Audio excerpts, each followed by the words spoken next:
में सबका स्वागत मेरे एसबी जिमिंग चैनल में। जैसा कि अब मैं आप लोगों को जीआईएफ वाली स्टोरी नहीं दूंगी या नॉर्मल स्टोरी दूंगी, तो चलिए स्टार्ट करते हैं माफिया ब्रदर्स लव का पार्ट 1। हम देखते हैं कि यहाँ पर एक बड़ा ही प्यारा सा मेंशन होता है जो बहुत ही खूबसूरत होता है। उसमें रहने वाले लोग सिर्फ और सिर्फ 4 लोग होते हैं और वो बहुत ज़्यादा ही पावरफुल लोग होते हैं। ये चारों ब्रदर बहुत ज़्यादा ही एक दूसरे के प्रति पॉजिटिव होते हैं। ये चारों ही अपने में ही खुद की फैमिली होते हैं। हम देखते हैं कि इस मेंशन में कोई भी आवाज़ नहीं होती है। सुबह हो चुकी है। इस मेंशन के जो मेंबर्स हैं वो अब तक डाइनिंग टेबल पर नहीं आए हैं। सर्वेंट बड़े ही साइलेंटली सारा काम कर रहे हैं। अगर यहाँ पर एक पिन भी गिरे तो पूरे मेंशन में आवाज गूंजे, ऐसी शांति होती है। हम लोग देखते हैं कि अब सुबह के 8 बज चुके हैं और तभी बहुत सारे पैरों की आवाज आती है, जैसे कि कोई सीढ़ियों से उतर कर आ रहा है। जब सारे सर्वेंट देखते हैं जो कि पहले ही एक लाइन में खड़े हो गए थे क्योंकि उनके बॉस का आने का टाइम हो गया था। यहाँ पर 4 लोग सीढ़ियों से उतरकर नीचे आते हैं। इनमें से सबसे बड़ा शेकिन और उसी का जुड़वा भाई जो होता है आर्यन, और फिर जो उससे छोटा होता है वो युंगी, जो इन लोगों का बहुत ज़्यादा ख्याल रखता है। और 2 और लोग होते हैं, एक हॉबी और एक सुबिन। ये दोनों भी जुड़वा भाई होते हैं और एक इन लोगों का फ्रेंड होता है, उसका नाम होता है लेमिनहो, जो कि बिग होता है और इन लोगों का फ्रेंड होता है और इन लोगों को सपोर्ट करता है। अगर ये लोग गलत होते हैं तो वहाँ पर वो बताता है, लेकिन इसकी सुनने वाला कोई नहीं है। अरे वो जेके, जो कि दोनों ही जुड़वा होते हैं, लेकिन जेके 10 मिनट बड़ा होता है। अब जेके अपनी हेड सीट पे बैठता है और उसके सामने वाली सीट पे आर्यन, और ऐसे ही करके ये 6 लोग बैठते हैं।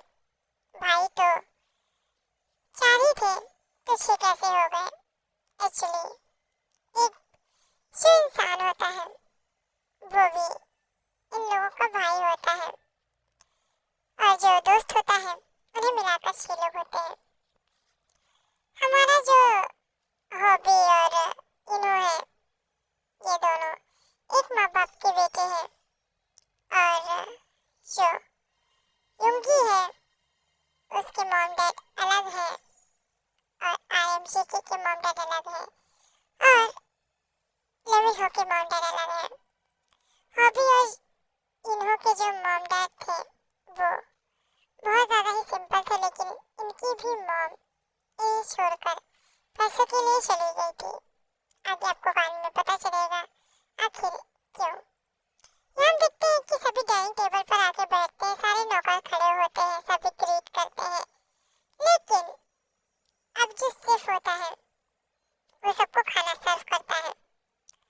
तभी गलती उसकी सिर्फ इतनी होती कि वो जेके की आंखों से आंखें मिला लेता है। मतलब कुछ देर तक वो जेके की आंखों में देखता है और जेके एक डेविल स्मार्ट करता है।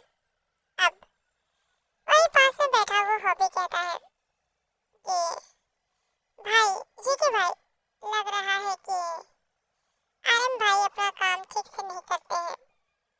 तभी हम देखते हैं कि जेके सिर्फ इतना ही कहता है कि आर्यन, बस अगले ही पल उस शेफ की आंखें बाहर होती हैं, क्योंकि जेके की आंखों में आंखें डालने का हक जेके ने खुद अपने भाइयों को नहीं दिया है।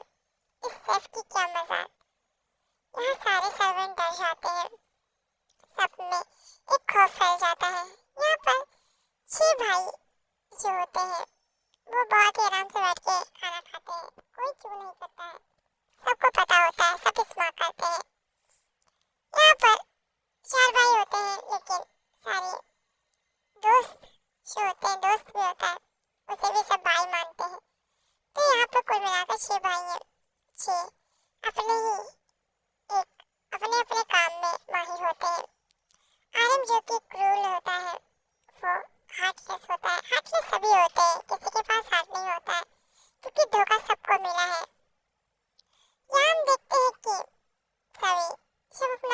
फिनिश करते हैं।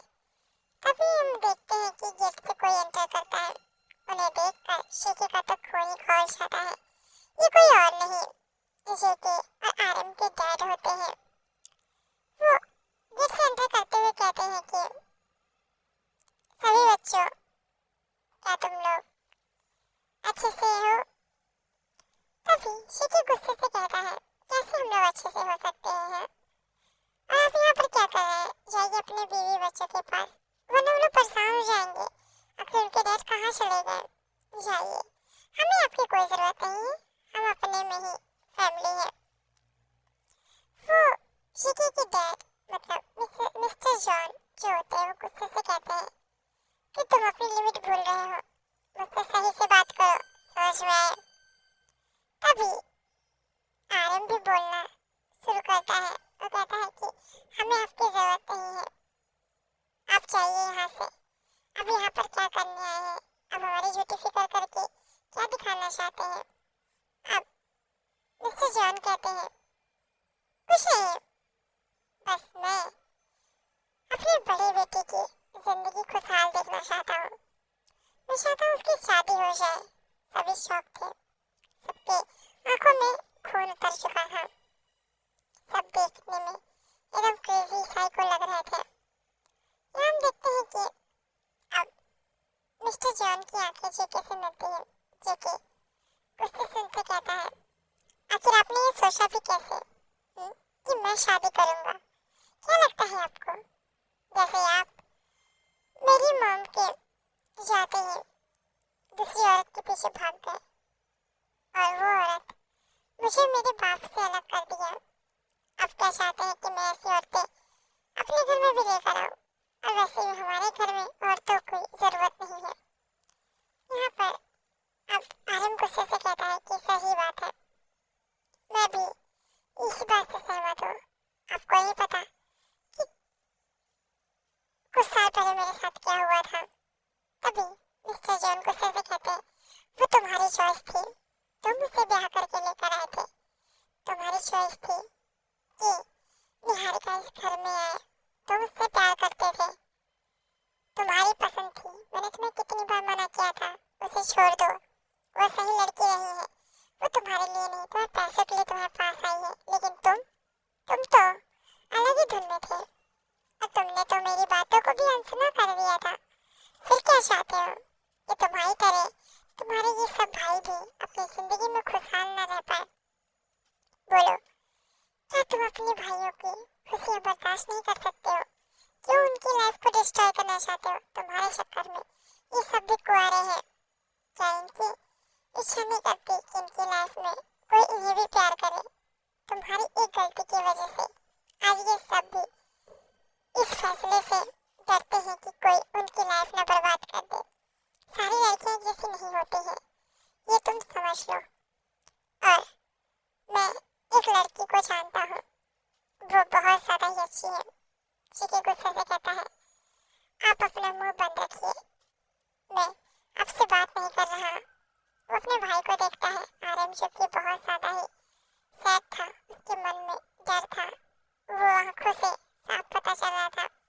यहाँ पर मिस्टर जॉन जो होते हैं उन्हें बहुत बुरा लगता है अपने बेटे को इस तरीके से बोलने में, लेकिन वो जानते हैं अगर वो इस तरीके से नहीं बोलेंगे तो जेकी कभी गुस्से में हाँ नहीं भरेगा, हामी नहीं भरेगा और ये सब शादी नहीं करेंगे। अगर ये लोग शादी नहीं करेंगे तो इन लोगों की लाइफ में खुशहाली नहीं आएगी।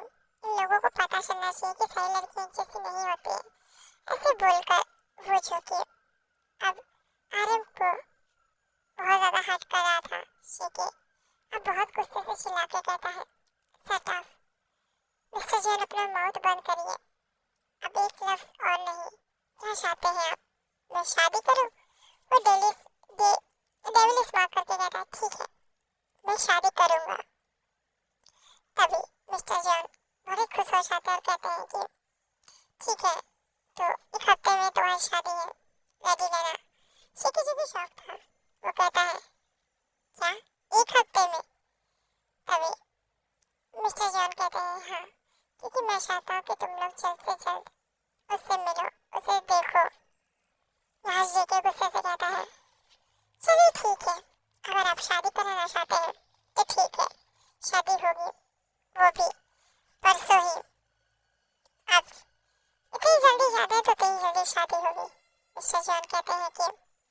ठीक है।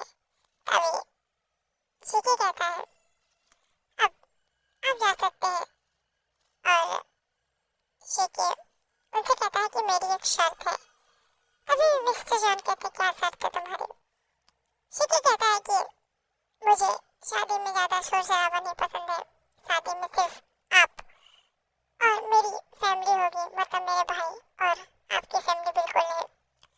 मिस्टर जॉन कहते हैं मेरी भी एक शर्त है। शादी की सारी रस्में पूरी होंगी, सारे रस्म रिवाजों से शादी होगी। शीकी घूर के देखता है और गुस्से से कहता है ठीक है, जैसी आपकी मर्जी। तब मिस्टर जॉन कहते हैं जल्दी से ऑफिस से काम फिनिश करके आना, आज शाम को तुम्हारी हल्दी है और कल मेहंदी। और फिर बिल्कुल भी नहीं, संगीत मेरे घर में नहीं बजेगा। तो मिस्टर जॉन कहते ठीक है, और कल ही हमें निकलना होगा और मैं जा रहा हूँ पेकी मॉम डैड से बात करने। जल्दी में उनको बता दो कि परसों ही शादी है, जिसे वो भी तैयारियां कर सके। यहाँ पर मिस्टर जॉन चले जाते हैं, बहुत ज़्यादा खुश हो जाते हैं। यहाँ पर जो लेमिन होता है वो भी खुश था जीकी के लिए, लेकिन उसकी आंखों में कुछ अलग ही देख पा रहा था।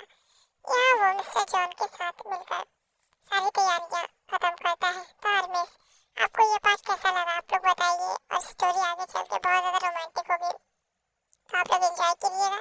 Sarang, love you so much. और इसी तरीके